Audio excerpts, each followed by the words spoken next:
Bonjour à tous, Ludovic Leclerc, votre analyste pour belgianinvestor.be. Voici la mise à jour en vidéo de mon avis concernant les actifs corrélés au dollar. Alors, analyse qui se fera pour la semaine du 8 mai sur une plateforme TradingView. L'information sur les risques. Le marché comporte des risques de perte, n'est pas adapté aux profits de l'investisseur. C'est un moment d'évaluer vos risques.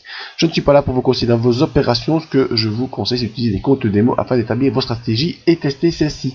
Ma stratégie à moi, c'est l'analyse des impulsions, analyse que j'utilise depuis 2010 et qui m'a permis d'avoir des années positives tous les ans depuis 2010. Technique que je peux également vous enseigner. Les informations sont sur le site. Alors, l'euro-dollar, eh bien l'euro-dollar a connu une grosse accélération. Pourquoi voilà, la semaine a confirmé la mise en place de Monsieur Macron comme étant le candidat du système, le candidat qui va permettre une poursuite de tout ce qui a été mis en place depuis la crise financière.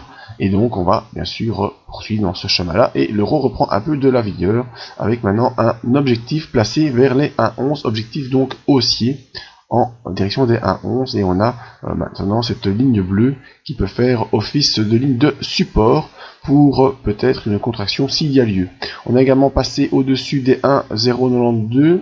Je pense que cette ligne était un petit peu mal placé, voilà, on pourrait la mettre plutôt ici, la zone des 1,088, on va dire la zone des 1,09, hein, qui est une zone de support important maintenant, et qui va permettre à l'euro de s'appuyer sur cette zone pour poursuivre en direction, je vous l'ai dit, de 1,1138.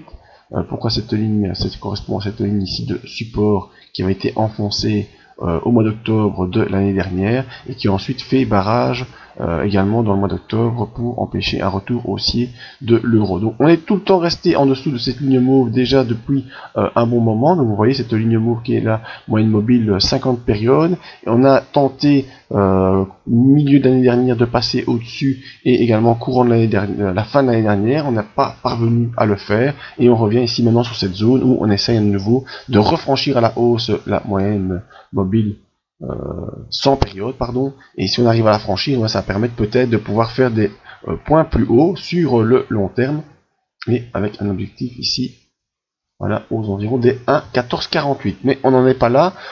Voyons si on arrive à franchir la zone des 1,11 pour rejoindre des 1,10, pardon, pour rejoindre la zone des 1,1138 en première intention. En tout cas, c'est le schéma sur l'euro-dollar. Alors, sur le pétrole, eh bien, malheureusement, pour l'instant, il se passe des choses pas très engageantes sur le pétrole. Hein, donc, toujours dans ce graphique hebdomadaire, hein, graphique journalier, ça sert à rien d'en parler pour lundi parce qu'on va avoir les élections qui vont venir chambouler tout ça. Mais au niveau hebdomadaire, eh bien, on voit que le pétrole a réussi à revenir vers les 56,83 $. Et pour l'instant, eh bien, il est plutôt en train de consolider, de revenir sur la moyenne mobile 100. Eh bien s'appuyer dessus. Alors s'il enfonce cette moyenne mobile une nouvelle fois, ce sera plutôt un mauvais signe. Hein. Ce sera vraiment un mauvais signe. Et alors ben, on a le support là des 43,44 $. Si on s'enfonce dans tout ça, bien on est retour à la case départ vers les 28,76. Donc j'espère qu'on n'ira pas jusque là.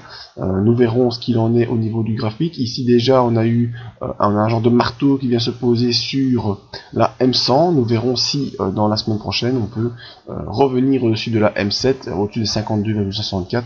Ça ce sera vraiment la chose à surveiller. Donc revenir au-dessus de cette petite ligne bleue ici au niveau hebdomadaire. Malheureusement on a les bandes de Bollinger qui vont en s'ouvrant. On n'a eu qu'une seule sortie des bandes de Bollinger. Bien souvent on en a au moins 3. Et donc je pense qu'on devrait enfoncer la M100 pour un retour vers les 43 $. Donc c'est pas le moment de faire des investissements dans le pétrole. Il faut pour l'instant encore attendre. Concernant l'or, eh bien l'or avait connu une belle remontée après avoir fait un point bas sur les 1129 $.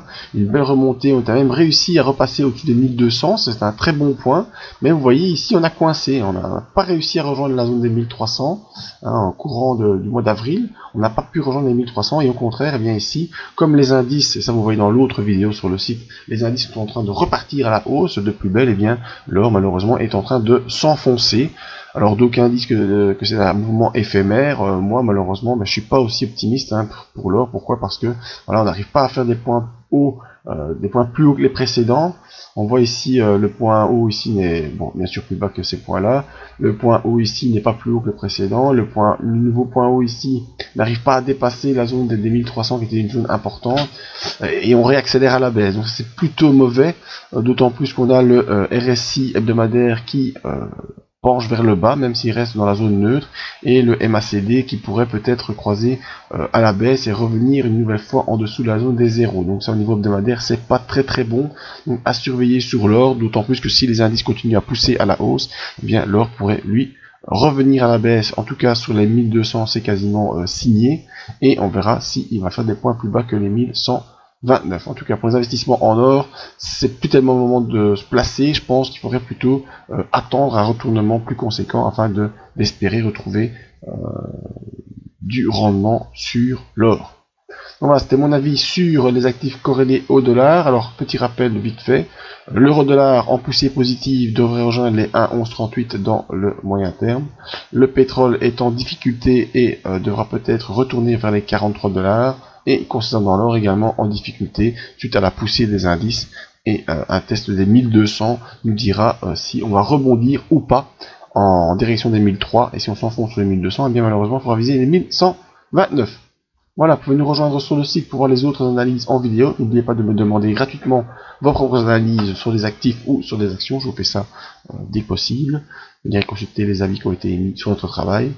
La formation toujours possible pour les impulsions, la zone membre dans laquelle on discute des opportunités en action au niveau Euronext et marché US. Je vous laisse découvrir le reste par vous-même, je reste disponible via la zone contact. Merci à tous et à la semaine prochaine pour une analyse vidéo post-élection. À bientôt.